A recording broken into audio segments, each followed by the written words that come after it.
دوستو، جب ایک بیج پرویا جاتا ہے زمین کے نیچے، لیکن مالی یہ نہیں دیکھتا کہ کیا اگا ہے اور کب تک یا کتنے دن لے گا۔ لیکن میرے بات کرنے کا مقصد یہ ہے کہ آپ کوئی بھی ذمہ داری لیتے ہیں یا بھئی کسی کے متعلق بھی آپ سوچتے ہیں، چاہے یہ میرے پیچھے بیک گراؤنڈ ایک مکان ہی کیوں نہ بنا ہو، یہ آپ سمجھتے ہیں یہ آسانی سے بن گیا ہے؟ نہیں، یہ بہت مشکلات کے ساتھ بنا ہے، بہت عرصہ لگا اس کو بنانے میں، نہ جانے یہ کس کا ہے، لیکن یہ کئی گھنٹے یا کئی سال لگ جاتے ہیں بنانے کو۔ اصل میں پتہ تب بھی چلتا ہے جب انسان محنت کرتا ہے، سب کو تب ہی پتہ چلتا ہے۔ محنت جو انسان کرتا ہے اللہ تعالیٰ کی ذات بھی اس سے خوش ہوتی ہے جو اپنی حق حلال کی محنت اور مزدوری کرتا ہے۔ دوسری بات ہے کہ آپ چاہے آپ ایک منزل تک بھی پہنچ جائے، میرے جیسے ایک گھر کی خواہش ہے کہ میں یہ گھر ایسا ہی بناؤں،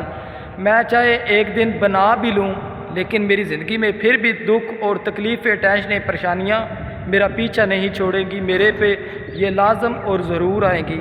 اسی طرح دوستو یہ آزمائشیں ہوتی ہیں اللہ تعالیٰ کی طرف سے، تو یہ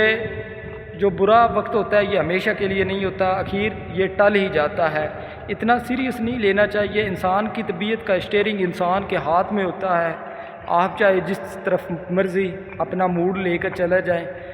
انسان اصل میں صبح اٹھتا ہے اپنا سارا دن بیکار کر لیتا، وہ اس لیے وہ پہلی بات کچھ ایسی سوچتا ہے، اس بات کو لے کر پھر سوچتا رہتا ہے، اپنی سارا دن وہ خراب کر لیتا ہے۔ میں یہ سوچتا ہوں کہ آپ لوگ ایک ایسی بات سوچا کریں کہ آپ کی زندگی میں کوئی ایسی پرابلم نہ آئے، ہمیشہ اچھا سوچا کرے،